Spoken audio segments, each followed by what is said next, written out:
Alrighty, man. What is going on? Ladies and gentlemen, let me post this up here. We're going to chat on the way to work today. Yes, I chose to drive my other PT Cruiser. Alright? Alright, guys. Tell you about some bad news, man. Bad news happened to me yesterday. Yes, a lot of people didn't know. A lot of people don't know because it's quite frankly personal, but it's business. It's business and personal. Alright, y'all know. What I'm talking about, guys, is first of all, do y'all understand? I need y'all to understand this. The very, very, very importance of, get this, guys, a scan tool. That's right, guys, a scan tool. In my case, a scan tool interface. The interface is, I think that's the name they're giving it nowadays. It might be called something else, but the device in the mechanic world. It is a device that we use to plug into what we call a data link connector, DLC. All right, every car has a DLC in order for diagnostics to be performed. In order for you to read data from your car's computer, there has to be a centralized location for such DLC. All right, that is where almost all scan tools plug into. Okay, in my case, that is where my interface plug into. And from there, guys, we go toward an app or a computer-based program that will allow us to use it in the form of a scan tool. Sort of like Fix. Y'all know that little crazy device there promoting, saying this could fix your car. This could tell you everything you need. Guys, I am no big fan of that tool because it is extremely misleading and it can give real true mechanics fits. Okay, you have customers coming into your shop. Well, my Fix said I need such and such and such and such, and it should only cost me $200. So I need you to replace this for $200. No. That doesn't work like that. I don't think the machine or the device is misleading. I think the promotion is misleading from the makers of it, from the creators. They are promoting it wrong, guys. That little piece of device is not going to make you a certified mechanic and capable of diagnosing cars. All right, so that is pretty much how our interface scan tool works, sort of like Fix. You plug it in, you go toward an app or a computer to perform scan tool functions. And Fix device is just data you can read. It's not going to really let you do anything, program anything, reset anything like that. But anyway, guys, I have dropped my interface Y-Pod one time too many. Okay, yes, yesterday I dropped it. Now, I guess it didn't matter how high I dropped it because I left it in my lap. When I got out of the car, bam, it fell to the ground and hit the concrete.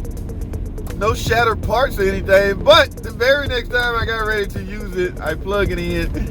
There is no LED light. Tom know what I'm talking about. That little LED green, yellow light, that little light that flashed.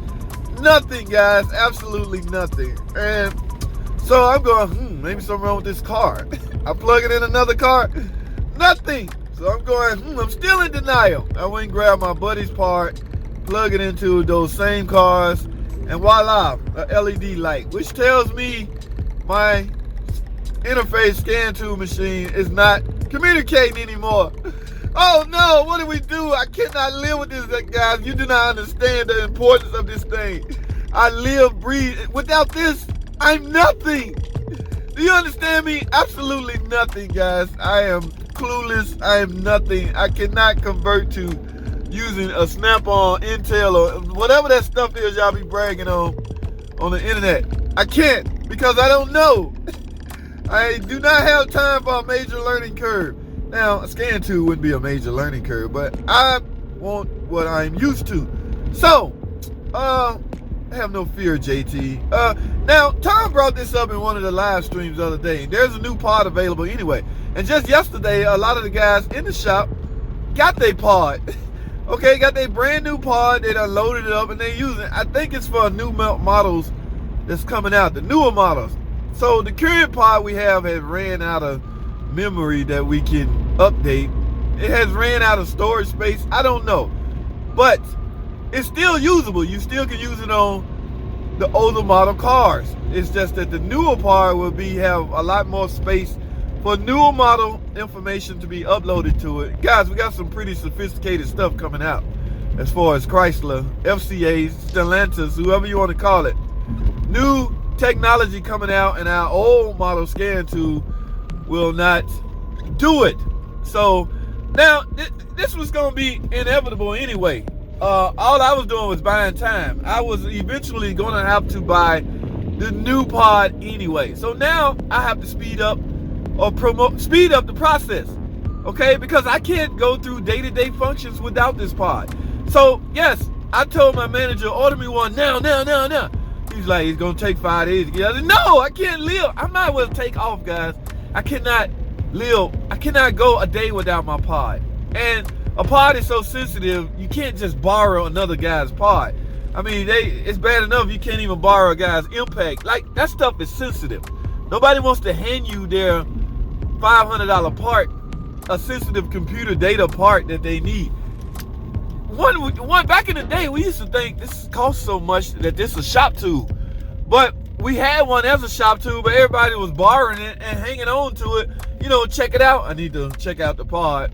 And then hang on to it, and when somebody else needed it, they didn't want to give it up. So a lot of techs like, forget it, I'm gonna buy my own. So everybody now have their own, which makes sense. All right. Now, I was given the option. I can order you one, but you're gonna have to, if you want it quick, you're gonna have to next day air it. And it's gonna cost you. Guys, at this point, I do not care. Okay, I have a lot of things I have to do with this pod. Okay, I have a lot riding on this part. I cannot diagnose cars without this part. In essence, I cannot make money without this part. Let me sum it up like that. Like I said earlier, I am nothing without this. I cannot make money. I cannot function my day-to-day life without it. So today I'm going into work blind. I have 2 cars kicking my butt that I was thinking about that I was going to diagnose today because it's slow and it's rainy. But it doesn't look like that's going to happen because I don't have a pod. And again, you can't just borrow this stuff. So we're going to order me a pod. All right. And I will have to next day air it. Ain't no way around it. It's just going to have to cost me, guys. So I need y'all to tighten up on watching the videos and some of the ads. Yes, I said it. I know you ain't supposed to. I need y'all to tighten up for me so I can afford this $500 pod, Y-pod. I'm at work, guys. Just thought I'd share that little rant with you. I am nothing without my computer. Guys, y'all see how the building coming along? Man, we're going to be one of the top-notch FCA Stellantis representing Chrysler Jeep dealership around. We're going to be bad. All right, so I'm here at work, guys. I don't know what I'm going to do. I guess I'll jump in the oil change, lube oil and filter section and change some oil and rotate some tires. All right, lady, get out of my way. Guys, I'm at work. That's all I have, man. Thanks for listening to this rant, I guess. But thanks for watching. Comment, subscribe, and I'll see y'all in the next video.